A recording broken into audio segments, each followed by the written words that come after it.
Time is running out for this pup, and his life hasn't even begun.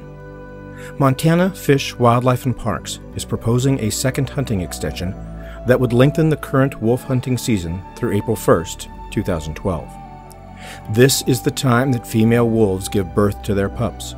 Approving this extension allows hunters to harvest all wolves, including pregnant females and pups. This cannot be allowed to happen. Since wolves have been delisted and states have taken over their management, more and more extreme measures are being enacted. These actions will drastically reduce wolf populations unless we take action to prevent it. 5 minutes of your time can save a pregnant female and her pups. Let the Montana Fish, Wildlife and Parks Department know that the hunt needs to end on February 15th as scheduled.